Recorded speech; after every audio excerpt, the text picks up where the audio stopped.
What's up, guys? It's John at National Sports Entertainment. I think you guys might like this. I want to go into the playoffs, and I want to do it in a way that is just talking about the numbers. There's a lot of gematria people out there, a lot of number people out there. And I'm not going to lie, when I use numbers, I simplify it. I think when we use ordinals and primes and things of that nature in gematria, it's very easy to find things that fit our argument. So I look at games, and when I see numbers just jumping out at me, I think to me, it just stands to reason that the team might win. So let's look at the dates. We got 121, right? 121. And I noticed we have, so that's 2 1s, obviously, and a 2. I noticed we have 2 1 seeds playing. We have the Chiefs and the Eagles, right? So 1-2-1. I think both of the 1 seeds win on 1-2-1. Then sure enough, the next day we got 1-2-2. And on the 2-2, we have 2 seeds playing. The Niners and the Bills. So I think the 2 seeds win. And, of course, that would leave a 1 seed and a 2 seed. Well, 2 1 seeds and 2 seeds. Now, what's interesting about that is the date of the Super Bowl. The date of the Super Bowl is on 2-1-2. And, again, I believe it's going to be the Niners-Bills, which is 2-2. And then, so you got 2, 1 shimmied in the middle, then 2 on the other end. So, again, these palindromes and these numbers, they're not a coincidence. I don't think they're a coincidence by any means. But I just thought it was very interesting that these numbers all add up. Now, we can go into this because, again, this is what I have anyway. You can see that both the 2 seeds and the Chiefs and the Eagles are both the 1 seeds. So I do find it interesting that we got the 1 seeds playing on 1-2-1, and then we got the 2 seeds playing on 1-2-2. And I think they're both going to win. Now you can see who I have here. This is what I think happens. And I'll go into the spreads and all of that. But just the numbers, I don't think they're coincidences. I think the seeds, all of that. And then you see why we end up with 2-2 in the playoffs or in the Super Bowl. And we've been getting a lot of 2-2s this year as well. So when you look into it, just in my opinion, I think it just makes perfect sense. And, I could be wrong. But again, without reaching, I have used gematria and numbers to make bolder predictions in the past. We can also look at the 29, what that might mean. Obviously, there's no 9 seeds in the playoffs. Is it an inverse of 6? Things like that. But I just find, what I find interesting is there's no team listed here. Whereas here they got obviously because they know who's playing.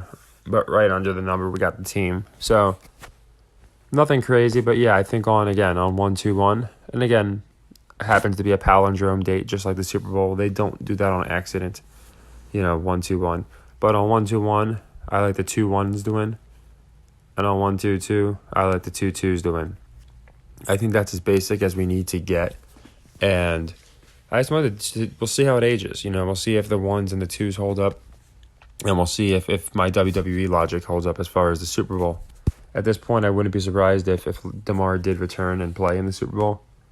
But I just thought the road to the Super Bowl is what's important because that's where people are going to have the most profit, in my opinion.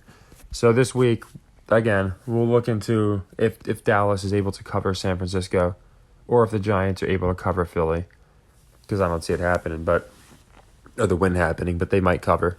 But I thought that'd be fun and interesting to go into it that way. You guys can let me know what you think, and if you think that if it's a reach, or if you think that is kind of interesting that the seeds happen to line up perfectly with the date, with the teams that we believe are going to win. Now, I might as well hit the NBA. There's not many games. And I do have some college plays, too. I'll get them out. My first play is Toronto. Anytime I see the Bucks as basically an even line against a team like Toronto, I'm going to take that team. Even with injuries, however you want to explain it away, you got no Giannis, you got no Chris. People still aren't going to be fading Milwaukee. They're one of those teams, like the Warriors, even the Lakers. Teams people just take them. Now, without Giannis, people are less likely. But the Raptors have been playing terrible. So I don't see people all over the Raptors just because Giannis and Chris are out. So I do like the Raptors in this game. This Nets-Spurs game is an interesting one. In this game, I actually do like the Spurs to cover. For the simple reason, I think 4 is a little bit light. and there's a chance they can get a straight up win, but I'll take the 4 points. I don't see too many people at all taking the Spurs with the Nets only laying 4. Here I like the Blazers. I went into it at the beginning of the season, and we can get the 2-2-2-2, and you know how they love their 2s. Then again, they love their 31s, and we can get the 31-13. So this one's interesting, but no, I like the Blazers. I think they want to keep this division a little closer. These teams play a couple more times. Oh, it's the last time playing. Okay, I thought they played a couple more times, but I think they need to keep the division closer because I don't think they're halfway through this season. I don't think they're going to just give it away. I think the Blazers are going to make a little bit of a run.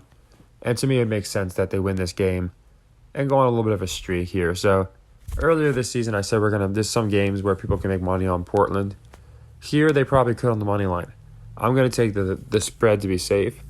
But that's what I meant. Knicks, Portland. There's teams, Wizards, this year that we just knew they were going to win games that they shouldn't. And to round it off, we have if you didn't know, my NBA Finals prediction. I went into an entire video. Account got scrubbed, but yeah, here's my NBA Finals prediction. And I actually do like, in this game, I like the Clippers. Because I think with all these injuries, no one's going to take them -2. And they do have guys, Zubac and other guys that can get it done. So I think Morris is playing pretty good. So I'm going to go with the Clippers here minus the 2. With the philosophy that almost everyone's probably going to be taking the Sixers here, who have a much healthier team. But if you want, I will put out that video again. If I can find it, I'll re-upload it, or I'll just make it. Why I think these two teams will be in the finals. I think it makes sense. There's a lot that adds up for both of them.